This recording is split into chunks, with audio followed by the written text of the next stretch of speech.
experiencia poder llegar a este lugar y juntos poder disfrutar de este tiempo de adoración y de alabanza al Señor. Felicitamos a los hermanos de Manatí. Me parece que han hecho una elección extraordinaria. Están en una posición mucho más privilegiada.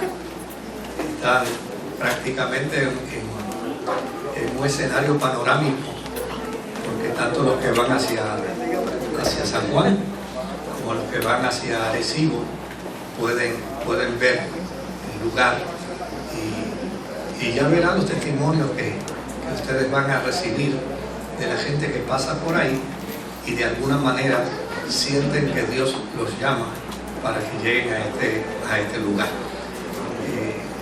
Oramos a Dios para que lo más pronto posible el local se les haga pequeño de nuevo y vuelvan nuevamente a buscar otras alternativas para satisfacer las necesidades de la comunidad y de la congregación. Qué bueno que se hace este trabajo con la convicción de que Dios va a hacer cosas lindas.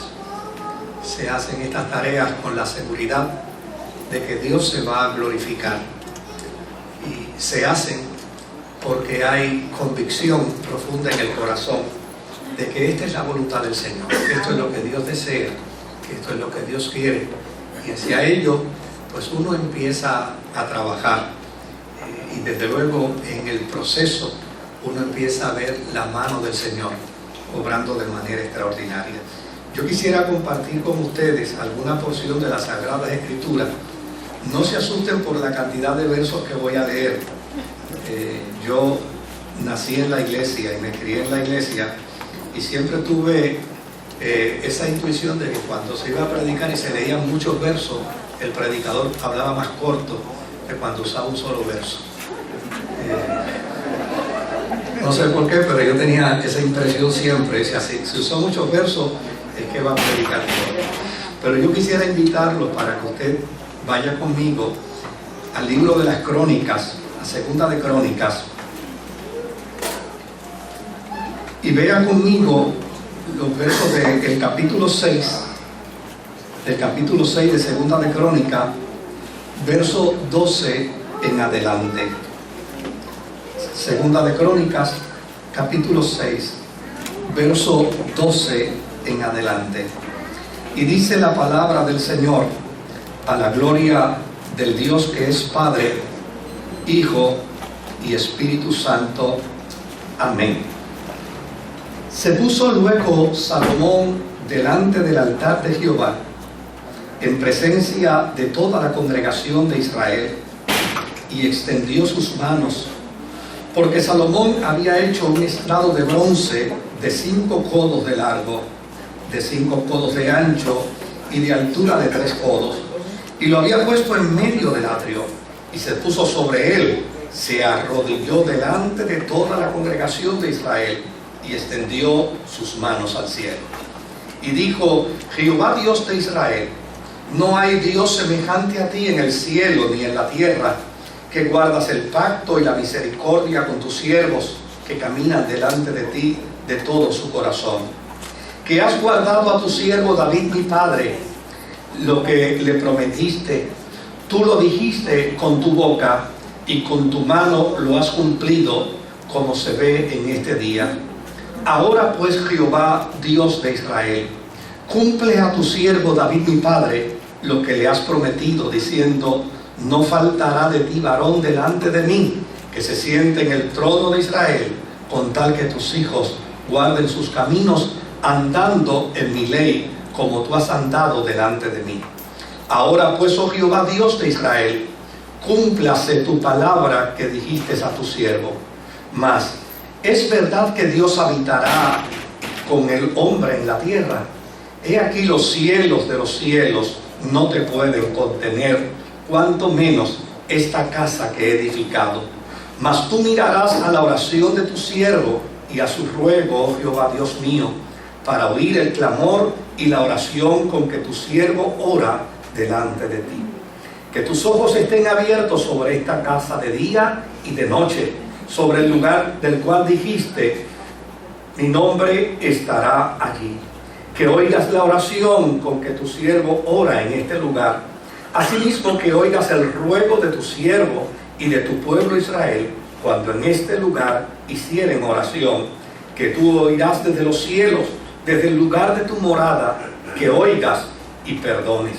Si alguno pecare contra su prójimo y se le exigiere juramento y viniera a jurar ante tu casa, ante tu altar en esta casa, tú oirás desde los cielos y actuarás y juzgarás a tus siervos, dando la paga al impío, haciendo recaer su proceder sobre su cabeza y justificando al justo al darle conforme a su justicia. Si tu pueblo Israel fuera derrotado delante del enemigo por haber prevaricado contra ti, y si se convirtiere y confesare tu nombre y rogare delante de ti en esta casa, tú oirás desde los cielos y perdonarás el pecado de tu pueblo Israel y le harás volver a la tierra que diste a ellos y a sus padres. Si los cielos se cerraran y no hubiera lluvias por haber pecado contra ti, si oraran a ti hacia este lugar y confesaren tu nombre y se convirtieren de sus pecados cuando los afligieres, si tú los oirás en los cielos y perdonarás el pecado de tus siervos y de tu pueblo Israel y le enseñarás el buen camino para que anden en él y darás lluvias sobre la tierra que diste por heredad a tu pueblo. Si hubiere hambre en la tierra, o si hubiere pestilencia, si hubiere tizoncillo o anublo, langosta o pulgón, o si le sitiaran sus enemigos en la tierra en donde moren, cualquiera plaga o enfermedad que sea, toda oración y todo ruego que hiciere cualquier hombre o todo tu pueblo Israel, cualquiera que conociere su llaga y su dolor en su corazón, si extendiere sus manos hacia esta casa, tú oirás desde los cielos, desde cada uno conforme a sus caminos, habiendo conocido su corazón, porque solo tú conoces el corazón de los hijos de los hombres. Y ahora me gustaría que pasara conmigo al capítulo 7 y verso 11, donde dice: terminó pues Salomón la casa de Jehová, la casa del rey, y todo lo que Salomón se propuso hacer en la casa de Jehová y en su propia casa fue prosperado. Y apareció Jehová a Salomón de noche y le dijo: yo he oído tu oración y he elegido para mí este lugar por casa de sacrificio. Si yo cerrara los cielos para que no haya lluvia, y si mandare a la langosta que consuma la tierra, o si enviare pestilencia a mi pueblo, si se humillare mi pueblo, sobre el cual mi nombre es invocado, y oraren y buscaren mi rostro, y se convirtieren de sus malos caminos, entonces yo oiré desde los cielos, perdonaré sus pecados y sanaré su tierra. Que el Señor añada bendición a su santa y bendita palabra. Cuando uno mira la historia de la dedicación del templo de Salomón y la intención que presenta Salomón a través de la oración, uno puede llegar a una conclusión bien simple y bien sencilla. Salomón tenía convicción de que dentro de las facultades que él tenía como rey, en el proceso de construcción de dos cosas de manera simultánea, porque la historia dice que Salomón no solamente estaba construyendo el templo, sino que también estaba construyendo el palacio. Era también parte del trabajo y de la responsabilidad de Salomón construir el palacio donde habitaría el rey de Israel. Sin embargo, lo que es interesante es que Salomón tiene una perfecta convicción de que el palacio es la casa de él. El palacio es donde él habitará. El palacio es de donde él emitirá sus órdenes, dará sus instrucciones, gobernará a la nación de Israel. Pero el templo el templo es algo distinto, es algo diferente. El templo no será igual que el palacio. El templo no tendrá el mismo propósito que tiene el palacio. Por lo tanto, para Salomón, el templo es agios. Y agios lo que significa es, el templo es santo. Y a uno le llama la atención, ¿cómo es posible que los hombres puedan distinguir un lugar de otro? Salomón tiene una perfecta convicción de esto. Desde luego, él simultáneamente ha entendido que su responsabilidad es levantar una casa para él como rey, y una casa para Dios.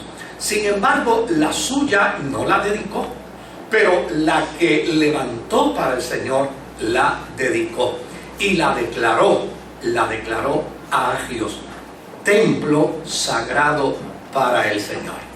Y desde luego el término agio lo que significa es santo.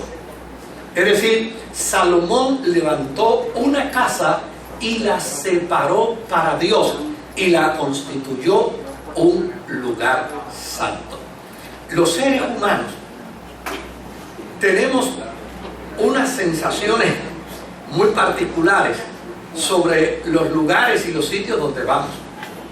Por ejemplo, cuando uno llega a un hospital, uno vive en su psiquis unas sensaciones y desde luego tal vez uno lo hace casi inadvertido, pero cuando uno entra al edificio de un hospital, uno vive la experiencia de unas sensaciones distintas que cuando uno va a un parque de pelota. En el parque de pelota uno tiene unas sensaciones distintas que cuando uno va, por ejemplo, a una universidad.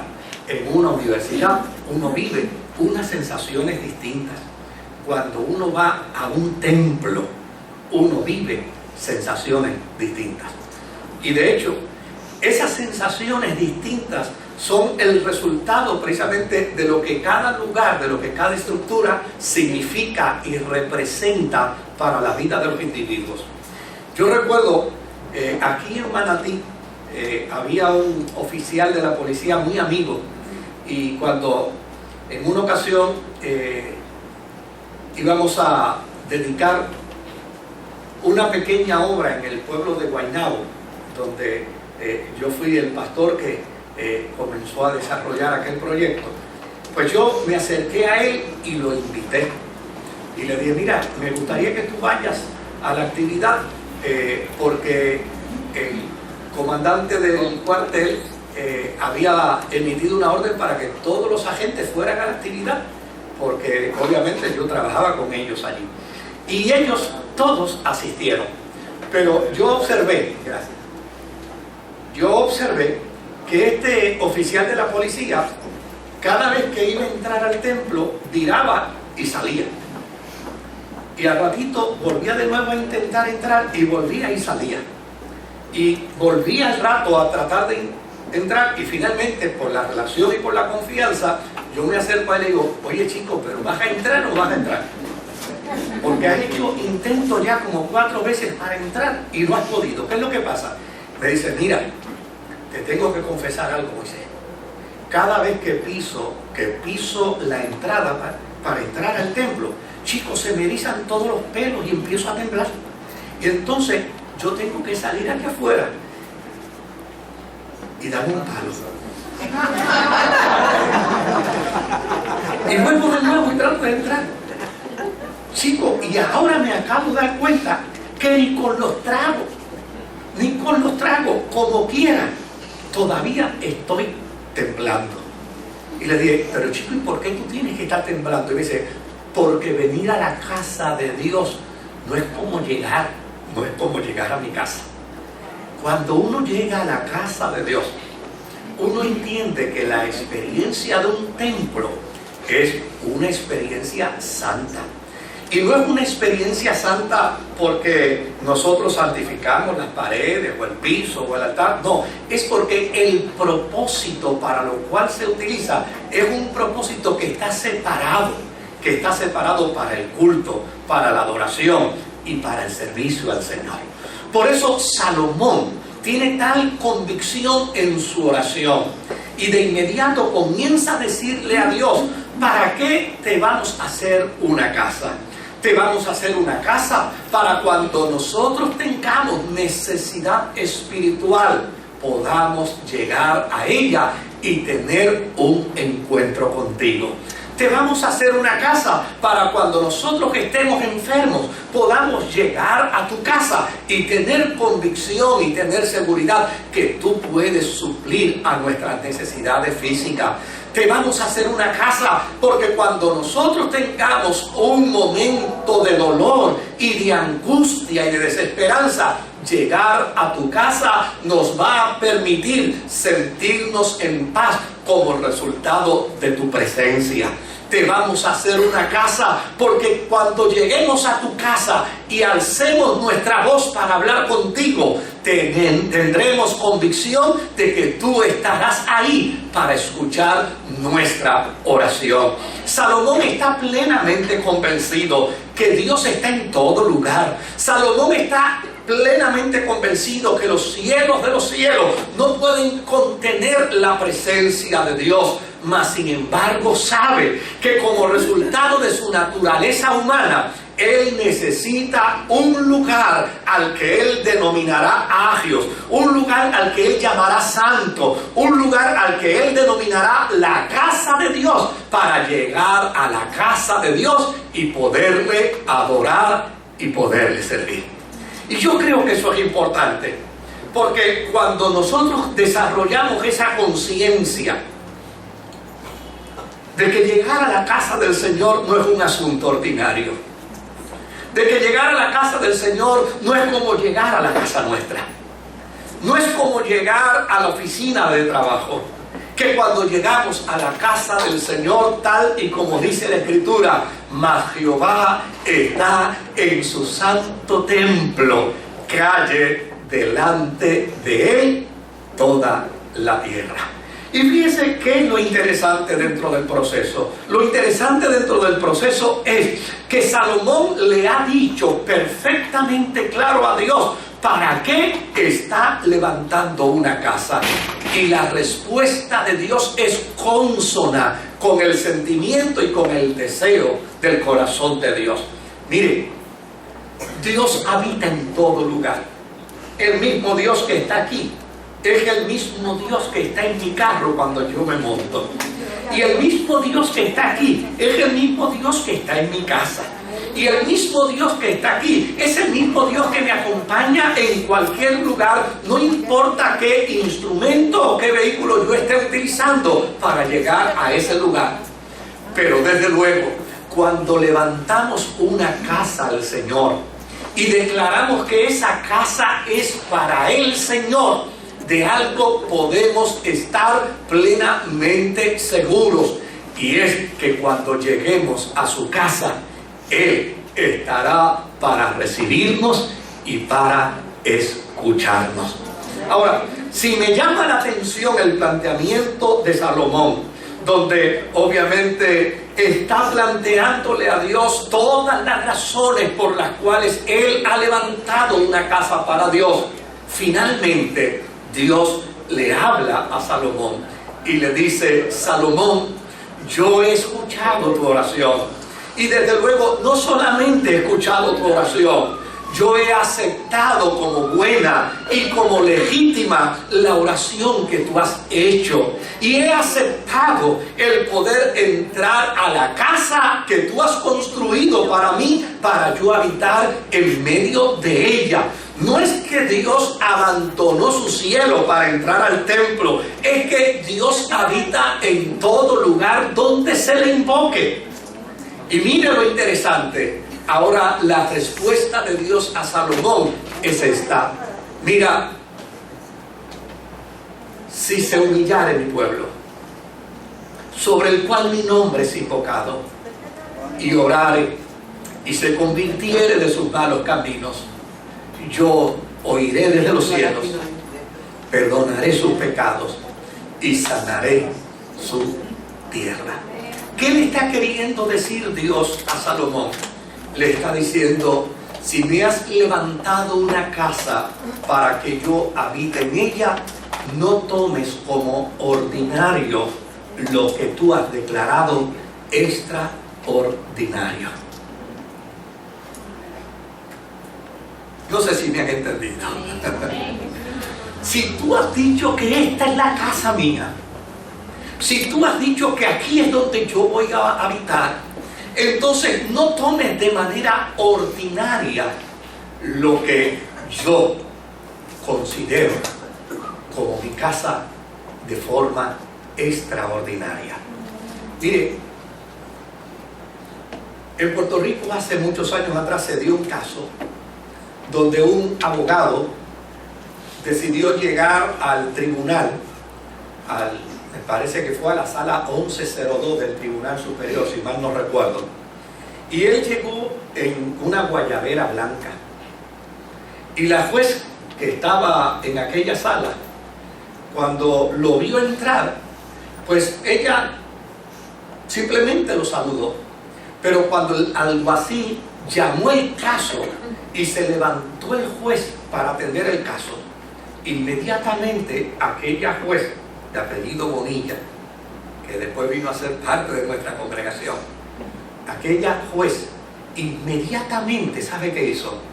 Le dijo: óigame, usted viene a representar a estas personas en este caso.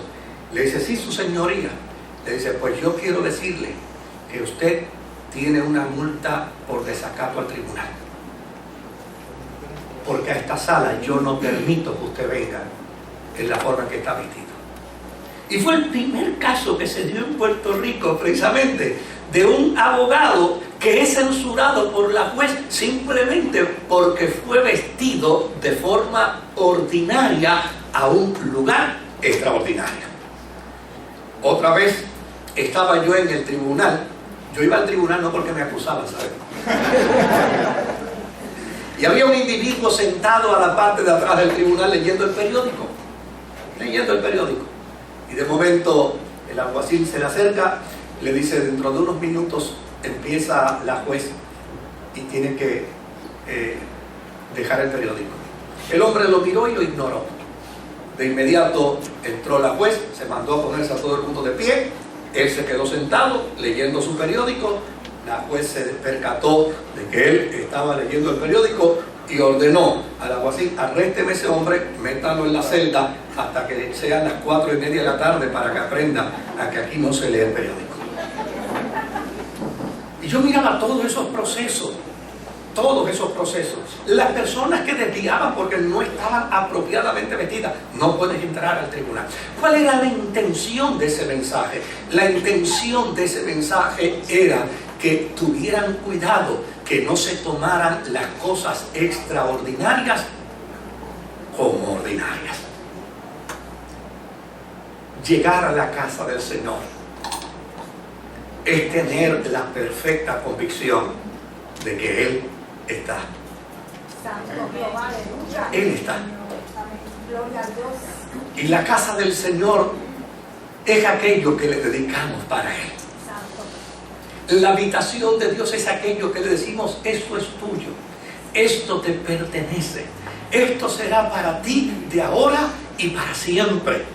Por eso es tan importante a la hora de nosotros dedicar cosas. Yo me encuentro con gente que le gusta dedicar cosas, pero pierden el sentido de la importancia de lo que significa el dedicar. Hay gente que me dice: pastor, yo quiero que me dedique el carro al Señor. Y digo: espérate un momentito, ¿para qué tú quieres que yo te bendiga tu carro? Me dice: no, es para que no me lo roben. Para eso cómprate un seguro. Lo mejor es que te compres un seguro, porque a fin de cuentas no hace sentido que yo ore por tu carro si tú no le pones un seguro. Ahora, si tú quieres que yo ore por tu carro, yo quiero que tú entiendas que es dedicar ese carro a algo agio. Es decir, que este carro lo voy a dedicar para cuando alguien en el barrio esté enfermo, no importa la hora que sea, pueda tocar a mi puerta y decirme: llévame al hospital, y yo poderlo llevar. Es decir, no voy a tomar las cosas extraordinarias como ordinarias. extraordinarias. Si algo ustedes van a tener con profunda convicción, es que si esta casa ha sido dedicada para el Señor, usted puede llegar aquí, lo mismo en el culto que solo, lo mismo en horas de culto como en horas diferidas, con la certeza y con la seguridad de que Dios está presente en este lugar. Y está presente en este lugar porque se dedica a esta casa a Él. Y está presente en este lugar porque se le pide a Él que haga presencia para cuando yo venga con dolor del alma, Él pueda curar mi alma. Para cuando yo venga con angustia y con sufrimiento, Él pueda intervenir en mi favor y traer paz a mi corazón. Para cuando yo venga con una necesidad, yo pueda traer mis cuitas, yo pueda traer mis cargas, yo pueda traer mi sufrimiento con la certeza y la seguridad de que he puesto todo problema de mi vida en las manos del Señor. Hace como un mes atrás estábamos en la iglesia en una reunión, terminó la reunión, nos quedamos merodeando por allí un ratito y a eso de las 12:10 de la noche un hombre empezó a tocar en la puerta del templo y desde luego pues nadie se atrevió a abrir, pero teníamos que salir, así que vamos a abrir a ver qué es lo que quiere él. Y cuando abro le digo, ¿usted desea algo? Y me dice, sí, yo deseo llegar al altar, deme 5 minutitos,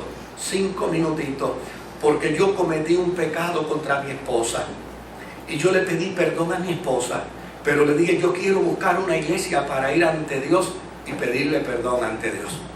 Y allí vino, entró, oramos por él y salió diciendo, pastor, yo me siento como una plumita en el aire. En una ocasión empezó a ir a nuestra iglesia un actor de cine, estaba enfermo y desde luego fue como por unas 3 o 4 ocasiones. Y siempre nosotros hacemos la invitación para encontrarse con Jesucristo. Pero él nunca hizo nada, él simplemente visitaba la iglesia. Unos meses después falleció. Y desde luego, cuando él fallece, yo me quedé con aquella preocupación tantas veces que vino y nunca le entregó su corazón a Jesús. Llamé a su mamá para darle el pésame, para conversar con ella un ratito, y me dice, pastor, si usted supiera que mi hijo,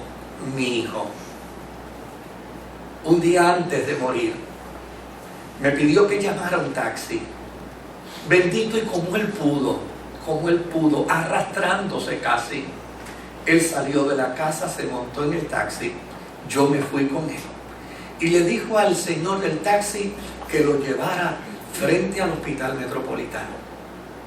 Salió, llegó frente a su iglesia. Como pudo, pastor, él ya no tenía fuerza, pero como pudo, él se bajó del taxi, caminó hasta el portón de la iglesia, se agarró del portón y poco a poco se fue poniendo de rodillas.